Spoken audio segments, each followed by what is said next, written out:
In the quiet night of the Blue Ridge Mountains, a vast mansion still glows with light. They call it the Biltmore Estate, the largest home in America, resting in Asheville, North Carolina. More than a century has passed, yet it still makes people look up and wonder what lies beneath those grey stones. Biltmore was built between 1889 and 1895 by George Washington Vanderbilt II, under the vision of architect Richard Morris Hunt. It was designed in the elegant French Renaissance style, a touch of European grandeur in a changing America. With more than 175,000 square feet, 250 rooms, 65 fireplaces, and 43 bathrooms, it stands as a monument to a golden age. But deep within those walls, beyond layers of stone and silence, there is a steel door that once guarded the soul of an entire world of art. Tonight, let us walk together beyond those old stones and listen as Biltmore whispers the memories that have slept for 100 years.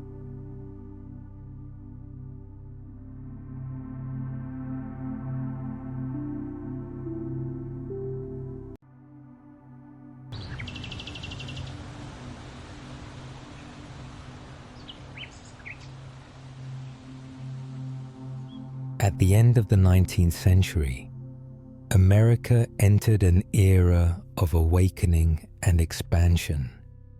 From the coastal cities to the distant heartland, the rhythm of steam engines and the strike of hammers echoed across a nation being born. Industrialization opened a door for a new kind of wealth, a class of people who wanted not only fortune, but legacy. They sought to carve their names into history through creations that could outlast time itself.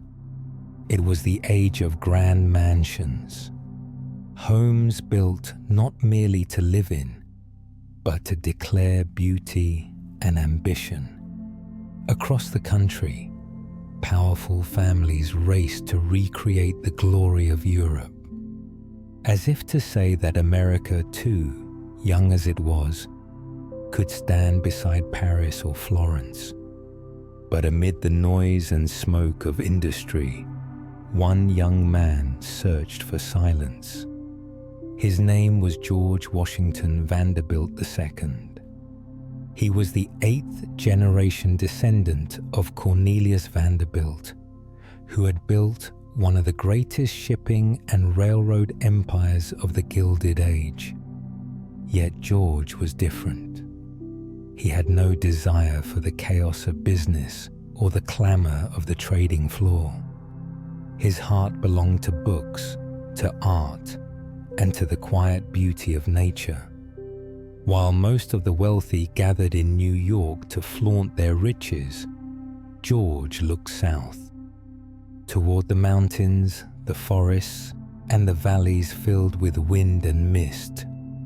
During a journey through Asheville, North Carolina, he stopped on a hillside and looked down at the French Broad River, glowing softly under the evening sky. The mountains were shrouded in clouds, the pines cast long shadows, and the air smelled of wood and fresh earth. In that still moment, he knew this was where his dream could live, a place where art, nature, and human craftsmanship could exist together in quiet harmony. That dream was not born of impulse. Vanderbilt spent years studying the blueprints of old palaces and the architecture of France and Italy. He imagined a world of his own, majestic yet gentle, grand yet alive with stillness. To make it real, he turned to Richard Morris Hunt, America's greatest architect of the time, Hunt understood immediately. He designed Biltmore in the chateau-esque style, inspired by the castles of France's Loire Valley, with soaring towers, steep roofs, carved balconies, and arches that caught the morning light. Every line, every curve, every shadow was drawn so that the house would not only stand, it would breathe. To complete the vision, Vanderbilt invited Frederick Law Olmsted, the designer of Central Park in New York, to shape the land itself. When Olmsted walked the hills of Asheville, he said softly, "This land could become a living painting." Under his care, winding paths curved through meadows, small lakes reflected the sky, and the mountain wind carried the scent of pine through the trees. And so, beauty began to take form in stone and in light. Construction started in 1889. More than 1,000 workers labored day and night through the harsh southern seasons. The sound of hammers on steel, saws through wood, and the rumble of carts along a private railway filled the air. Each sound became part of a single rhythm, the rhythm of human hands building a dream. Sandstone was quarried nearby. Oak, steel, and glass were brought from the north. Every brick, every window, every beam was chosen with care, as if each one held a heartbeat. Vanderbilt often stood at the site, silent, watching as his vision rose above the trees. And slowly, the shape of the house appeared on the Asheville horizon. Its towers caught the morning sun, and locals began calling it the castle on the mountain. At sunset, the stone turned red, and the windows burned like mirrors of fire. Inside, artisans from France and Italy worked quietly. The tap of chisels, the scent of paint and wood. They were not just building a home. They were carving the spirit of an ideal. After 6 long years, the work was done. On Christmas of 1895, Vanderbilt opened the doors of Biltmore for the first time. Electric lights shimmered on the high ceilings. European paintings lined the halls.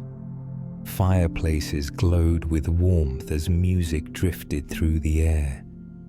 The flames flickered across the carved stone, as if the house itself had come alive. Biltmore was never meant to defy time. It was meant to speak quietly of patience, of craftsmanship, and of the human longing for beauty.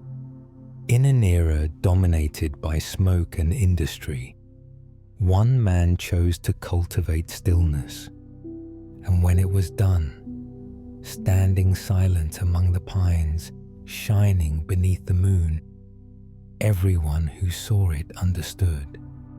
This was more than a mansion. It was a whisper from another time, a place where art and engineering met in silence, and beauty was kept alive by the breath of those who dared to dream. Inside Biltmore, everything feels like a quiet symphony of order and stillness. The upper floors hold the life of the house. A vast drawing room stretches beneath high ceilings where sunlight pours through tall arched windows, spilling across polished stone floors that gleam like mirrors. To the east, the library opens like a temple of knowledge. More than 10,000 books line the dark wooden shelves, carrying the scent of resin and time. Each morning, sunlight falls gently across the pages that George Vanderbilt once read. as if continuing a conversation between him and the wisdom of the world. Further down the corridor lies the art gallery. European paintings glow beneath soft golden light, giving the room the feeling of a private museum. Portraits hang in silence, their calm eyes watching those who pass by, holding the stillness of another century.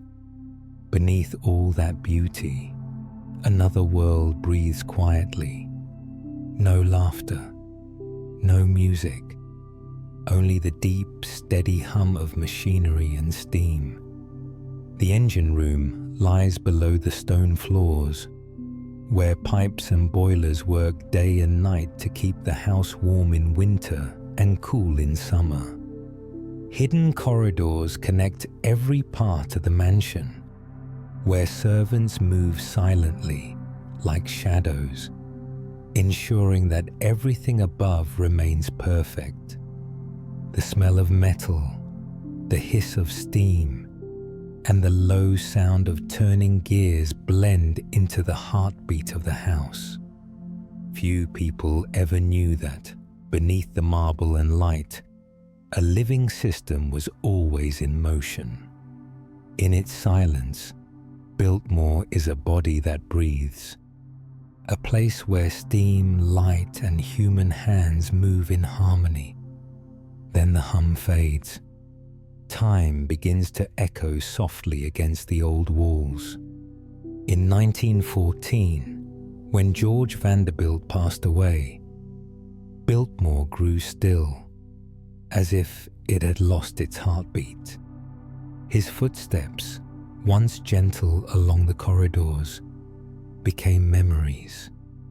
His wife, Edith, and their daughter, Cornelia, stayed behind, trying to keep the house alive amid the emptiness. But time kept moving.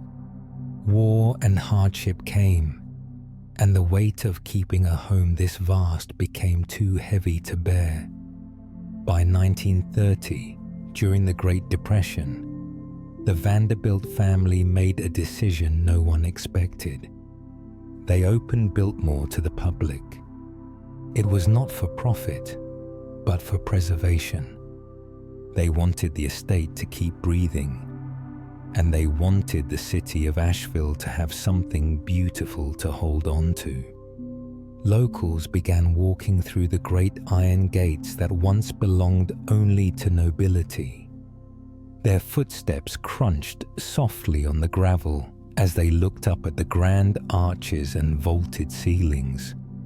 Inside, they saw not just wealth, but the effort to preserve a dream, proof that beauty can survive even in the darkest of times. The story of Biltmore did not end with the man who built it.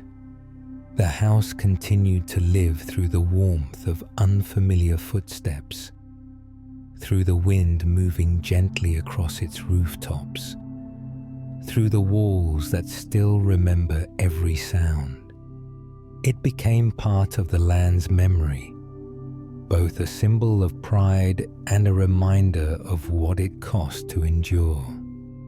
The wind still travels through its long corridors, carrying the chill of time. From a dream built of stone and light, Biltmore stepped into history, and in the shadow of war, it became the guardian of a secret that no one could have imagined. The world was burning in the smoke of war. After Pearl Harbor, America entered an age of uncertainty. The sky over Washington, D.C. was no longer a symbol of safety, but a possible target for bombs. Government buildings, museums, and the National Archives were placed on high alert. It was not only human lives that were at risk, but the spirit and memory of an entire civilization. War not only destroys cities, it endangers the memory of humankind. Inside the quiet halls of the National Gallery of Art, Light fell softly across old paintings, fading over faces frozen in time. Masterpieces, once believed immortal, now stood on the edge of vanishing in a single night. Whispers began to rise about evacuation, about a silent journey that would carry art away from the capital to a place where war could not reach. In that moment of crisis, David E. Finley, the gallery's first director, made a decision. He knew his duty was not only to protect art, but also to preserve the nation's memory. With a small group of advisors, he searched across the eastern United States for a place strong enough to keep these treasures safe, away from fire, away from bombs, away from the damp. They considered bunkers, military bases, and underground vaults, but all of them lacked what Finley believed was most important. Art cannot live in fear, he said. It needs a place that breathes peace. Then one name appeared on their list: Biltmore House. Hidden deep in the Blue Ridge Mountains of North Carolina, more than 400 miles from Washington. It stood like a stone fortress, vast, isolated, and unshakable. Its thick walls and steady mountain air made it the perfect refuge. Finley remembered walking its halls years earlier, hearing the wind move through its corridors, the soft rustle of leaves against the windows. In his mind, it was the only place where beauty could survive without being locked in fear. The plan was kept entirely secret. No announcements, no photographs, no press. Only a few officials and members of the Biltmore staff were aware of what was about to happen. A single room inside the mansion, the music room, was chosen. It had no windows, thick stone walls, and sat at the center of the house where the temperature could be carefully controlled. Under Finley's orders, the room was reinforced with a heavy steel door, double locks, and its own security system. And then, on a cold winter night, the evacuation began. January 8, 1942. A small convoy of trucks left Washington under the cover of darkness. On board were 62 paintings and 17 sculptures, each packed in wooden crates lined with soft cloth and sealed with wax. Every piece was numbered, documented, and guarded by armed escorts. Among them were names that defined the history of art: Rembrandt, Raphael, Botticelli, and Gilbert Stuart. The trucks rolled quietly through sleeping towns, their engines low against the mist. No one along the road knew that those wooden crates carried part of the world's soul. When the convoy reached Biltmore, the iron gates opened. There were no lights, no ceremony, only the sound of tires on gravel and the cold wind whispering through the valley. The crates were brought into the great hall, then carried down to the music room already prepared. Under dim yellow light, experts from the National Gallery inspected each piece, writing notes carefully by hand. When the last painting was inside, the steel door closed. The lock clicked, and silence fell. Only 3 people held the keys. From that moment on, Biltmore was no longer just a symbol of a golden age. It became a sanctuary for American art during wartime. For months, the room was checked constantly. Temperature and humidity were measured by hand and recorded in notebooks. Finley received regular reports, making sure everything remained safe. The paintings rested quietly in the dark, surrounded by cold stone. Guards later said that on still nights they could hear faint sounds, the creak of wood, or perhaps only the wind moving through the door. Whatever it was, they believed the art was alive, just breathing more softly. To the public, the National Gallery simply announced that its galleries were under maintenance. No one knew the truth, that beneath the stone walls of Biltmore, a part of humanity's heritage was being protected in silence. Not in a bunker, not behind concrete and steel, but inside a house built from love for beauty itself. There, art was protected not only by stone and iron, but by the same faith that created Biltmore, the belief that even in times of war, beauty is still worth saving. Inside Biltmore, time seemed to stop. In the middle of war, there was a room where the world paused to listen to beauty breathe. After the masterpieces were placed inside the music room, the steel door closed.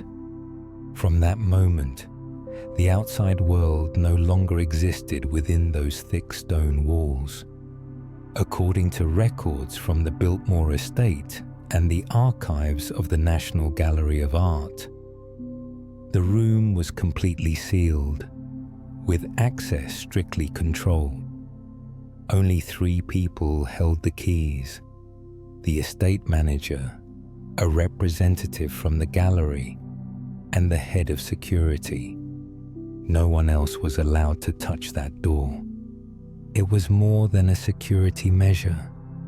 It was almost a ritual, a vow to protect the memory of humanity in a time when darkness ruled the earth. Every day, technicians walked the quiet corridors. They checked the temperature and humidity gauges, writing each number carefully in their notebooks. The dim yellow light touched the thin pages. The temperature had to remain constant, never changing more than a few degrees. Humidity had to remain steady, preventing the wooden frames from cracking and the oil paint from fading or peeling. In the curator's logbook, one note remains: all stable, no changes. Below it, a small circle was drawn, a mark for another day when art had survived untouched. Inside the music room, sound disappeared. Only the soft scratch of pen on paper, the faint hum of the measuring instruments, and sometimes a cold breath from the stone walls made the air feel still. Outside, the war raged on, but in that room, everything stood still, as if the outside world was only a faraway dream. Those who entered said it felt like walking into a chapel. No one spoke loudly. No one hurried their steps. Each person bowed slightly as they passed the paintings, as if walking through a quiet history still asleep. 2 years passed. The noise of bombs faded. America began to see the end of the war. By 1944, when the threat of air raids had passed, David E. Finley gave the order to return the artworks to Washington, D.C. Once again, a convoy of trucks left Asheville, carrying the same wooden crates that had once arrived in silence. The journey back was calm and slow. Headlights swept across the misty trees, leaving soft streaks of light on the damp gravel road. No incidents were recorded, and when the paintings and sculptures were placed back inside the National Gallery, people said the rooms seemed brighter, perhaps because the light now reflected through layers of paint that had rested too long in Biltmore's quiet dark. The mission ended in silence. No newspaper headlines. No public announcement. No one knew the long journey those paintings had taken. All related documents were stamped Biltmore Storage and stored inside the National Gallery archives. A quiet record of one extraordinary chapter in the history of art preservation. Those records still exist today. Notes, sketches, reports, and the curator's journal. Their pages yellowed with time, their edges folded, the ink fading into brown. But behind those fragile pages lies something greater. The unity of people protecting beauty in a time of war. Yet memory never sleeps for long.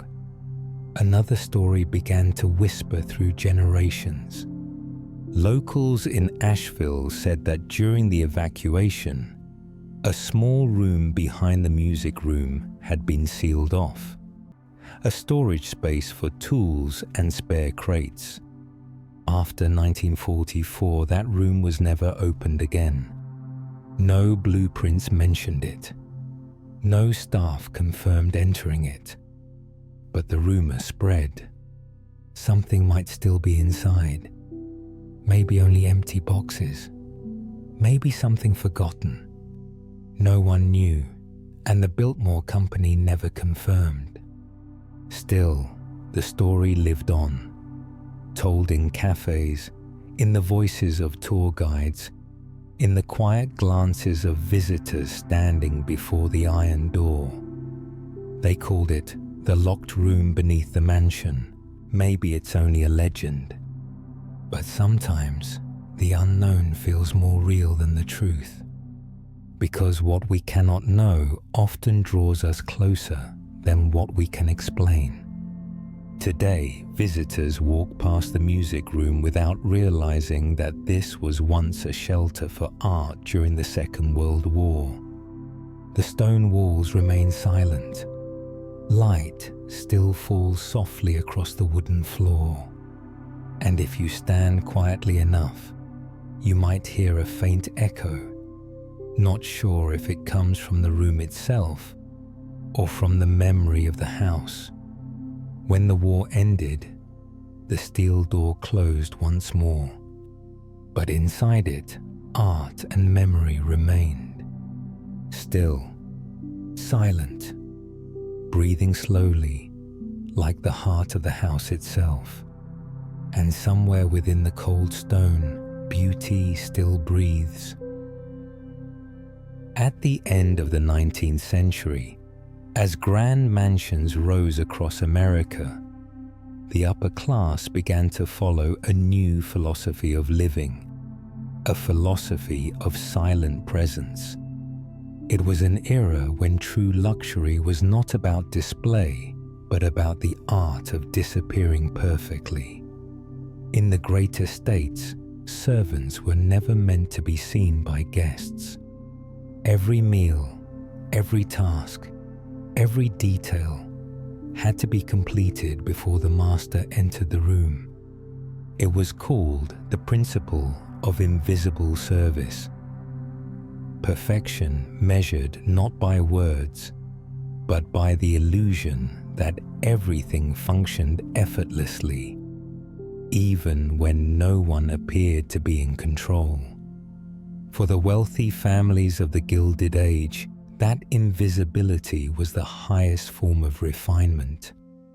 And among all the homes built with that ideal, Biltmore House stood as its purest expression. George Washington Vanderbilt did not simply build a home. He created an entire world, a self-contained universe where every movement of life hid beneath the surface of elegance. Guests who stepped into the grand hall saw only French tapestries, crystal chandeliers, and staircases that curved like silk. They never knew that behind the dark wood panels ran a hidden network of passageways designed for servants to move unseen. Every door, every panel, every corridor was planned so that the rhythm of service would flow perfectly, yet remain invisible. On the eastern side of the mansion, there were secret doors connecting the breakfast room and the library to the service areas. They were disguised with matching wood or wallpaper, blending thoroughly with the walls. Unless someone knew where to look, even standing inches away, they could not tell where the wall ended and the door began. Some corridors were narrow, lit only by small oil lamps guiding the way.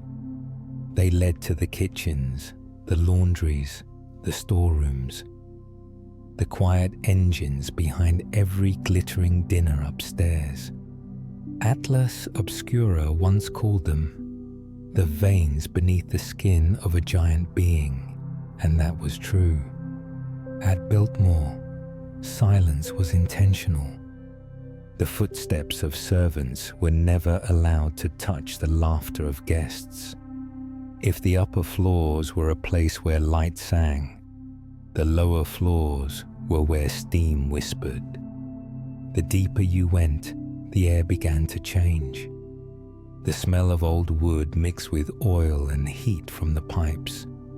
Under the stone foundations lay another world, a web of maintenance tunnels, machinery rooms, and long lines of metal stretching through the house. The light was dim and golden. Heat pulsed through the walls. Sometimes a soft hiss echoed as valves released their breath. Every sound moved in rhythm, the steady hum of the house's hidden heartbeat. Beneath the stone and wood, Biltmore was alive, not through voices, but through the quiet pulse of steam and steel. These tunnels were the spine of the mansion, carrying heat, air, and electricity through every room. In an age when most homes still burn coal by hand, this system was extraordinary, a miracle of precision built to sustain comfort that few ever noticed. Each morning, engineers walked the narrow halls, checking the gauges, wiping the pipes, and recording temperatures. They rarely spoke. Only the soft hum of machines filled the air. Above them, life went on in stillness, unaware that below, 1,000 gears turned to keep the house warm and bright. Some say there was once a long tunnel connecting the main house to the winery at Antler Hill Village. No official plans ever confirmed it, but visitors swore they heard wind echoing near the old machinery rooms, as if a passage still stretched unseen between stone and time. Whether real or imagined, that mystery only deepened Biltmore's soul. Its basement became a parallel world, a place where human hands and mechanical breath worked together to keep beauty alive. Today, visitors see only fragments of that hidden world. A few old pipes, narrow iron doors, and the red brick corridor leading to the boiler room. The rest remains sealed, closed to the public. But even from the old photographs, you can feel its precision. Above ground, Biltmore is a symphony of light. Below, it is a slow heartbeat of metal and mist. Every hiss, every echo keeps the house alive. And in that quiet space, you begin to understand why people call Biltmore the house that breathes. It lives not only through its beauty, but through the unseen rhythm beneath its stone and wood. A living body, always moving, always warm, keeping its lights glowing as if time itself has never truly moved on. It is not the grandeur of its appearance that has kept Biltmore alive to this day. It is the things unseen. The hidden corridors beneath the mansion are not just feats of engineering. They are the heartbeat of the house itself. From the steel pipes buried deep within the walls to the narrow passageways under the stone floors, everything was built for one purpose: to keep the mansion running smoothly without ever revealing the hand that moves it. These hidden halls were where the staff passed quietly. They carried trays, tended to the furnaces, and kept the house's rhythm alive. Warm air from the boiler room traveled through dozens of pipes, spreading evenly through every floor, keeping Biltmore's temperature constant across all seasons. Inside the walls, secret vents balance humidity, protecting the wood, the paintings, and the delicate wallpaper from decay. In an age when climate control was still a dream, this system was a kind of miracle. Every detail beneath the surface made perfection possible above the surface. A bell would ring in the dining room. Moments later, a hot meal appeared. No footsteps. No one has seen. A light would flicker, then glow again, powered by quiet wires running beneath the floor. No sound of engines. No smoke. Yet everything moved in perfect harmony. In that silence, Biltmore felt alive. Its tunnels and pipes became the veins of a living body, pulsing steadily under marble and stone. Above the quiet beauty, a hidden rhythm still flowed, constant, patient, unseen. And like every legend, the less it is proven, the longer it survives. People in Asheville whisper of a tunnel deeper still, a passage that leaves the mansion behind, cutting through the mountain, leading into the heart of the Blue Ridge Forest. No one knows where it begins. Some say near the machinery room. Others speak of an iron door, locked since the 1950s, with no key that fits.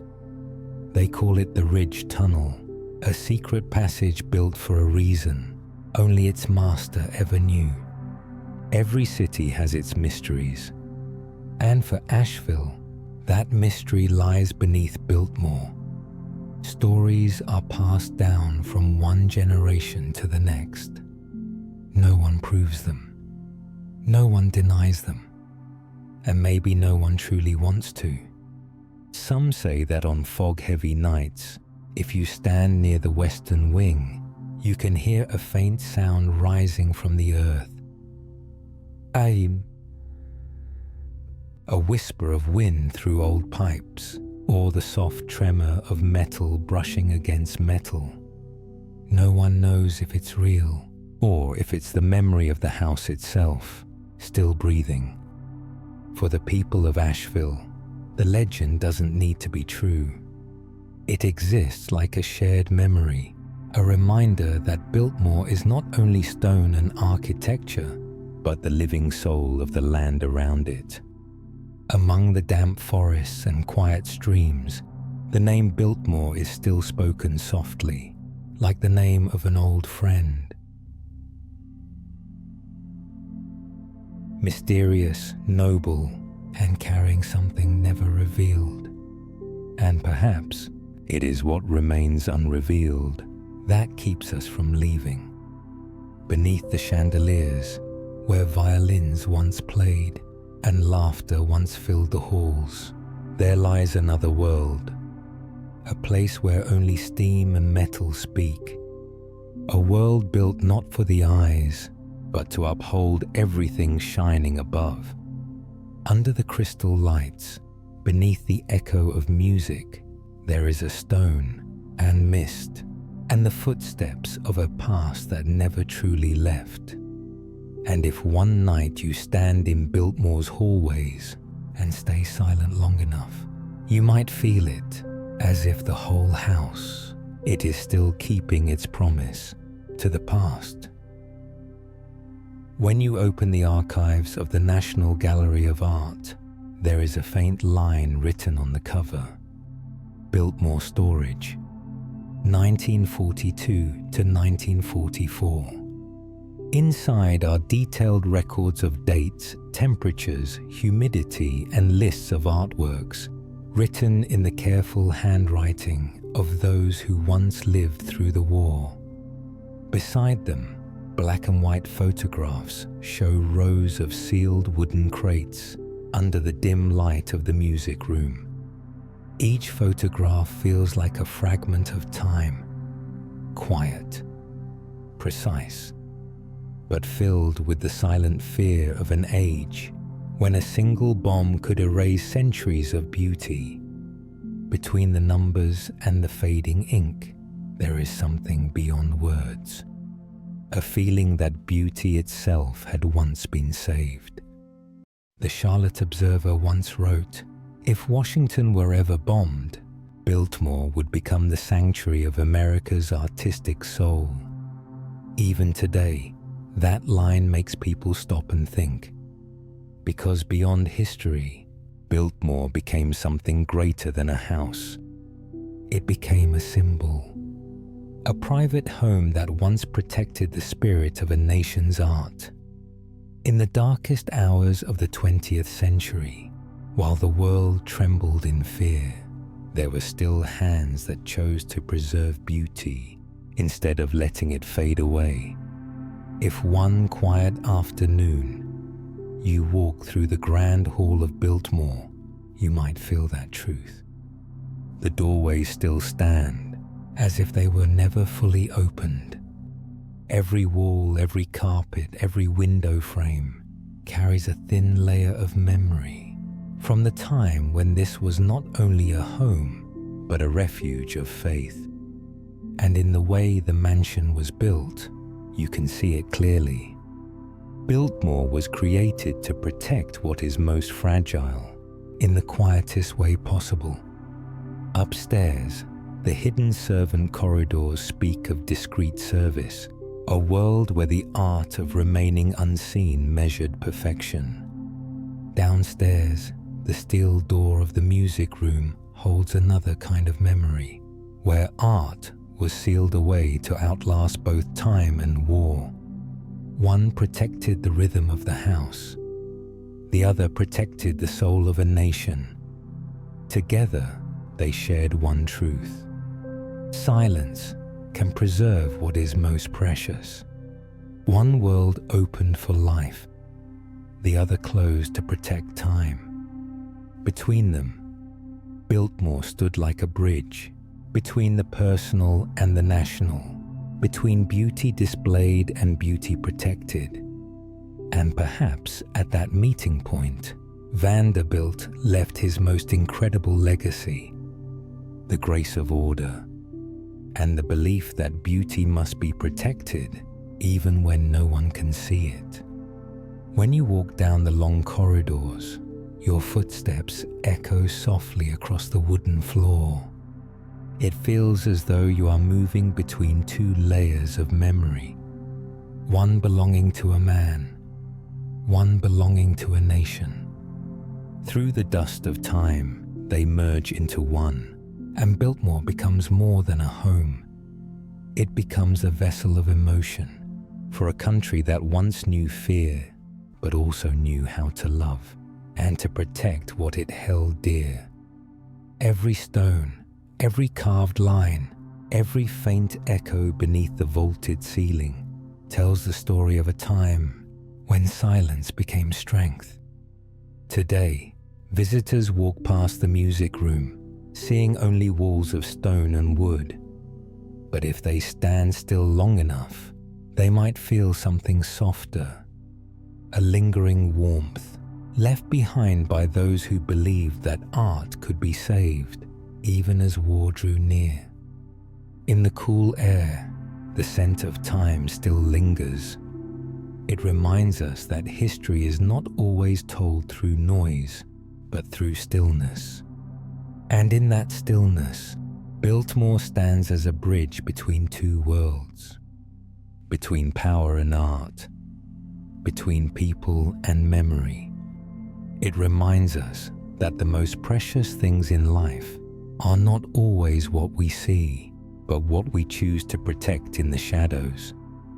Perhaps the secret has already been revealed. The archives are open. The stories have been told. But if you stand in the cool air and quiet stone of Biltmore and let every sound fade away, you might still hear something. A whisper, a trace of memory calling back. And perhaps memory never disappears. It simply finds a new place to rest within the walls that once kept it safe. From the dream of George Vanderbilt, as he stood on the hillside overlooking the valley of the French Broad River, to the still door of the music room during the war years, and the hidden corridors beneath the stone floor, the journey of Biltmore is made of 3 layers of memory breathing in the same rhythm. The rhythm of time. Above is the dream, where beauty was built from light and aspiration. Beneath the ground is memory, where beauty was protected by steel and silence. And between those 2 layers is life, where people continue to pass through, to breathe together, to live together, and to tell the story again. Those 3 layers form not only the soul of Biltmore, but also a truth both eternal and straightforward. Beauty never disappears. It only changes form, change place, and waits for someone to listen. History does not stay still. It whispers to those who are willing to hear. If you stand in the grand hall at dusk, when sunlight filters through the glass windows and falls upon the stone floor worn by centuries of footsteps, you can feel that breath, not as a sound, but as the quiet life of a house that once witnessed war and once guarded the sacred heart of a nation. Today, Biltmore is more than a building. It is the living memory of America, a reminder that sometimes the things we protect in silence are the ones that speak the loudest. Every wall, every doorway, every gust of wind moving through the corridors whispers the same truth. Beauty can be hidden, but it has never been lost. And if history is the echo of humanity, then Biltmore is where that echo becomes breath. In the darkness of time, it still lives. It still whispers, as though the house continues to guard the dreams that people have left behind. Outside, night settles once more over Asheville. The sky deepens to ink.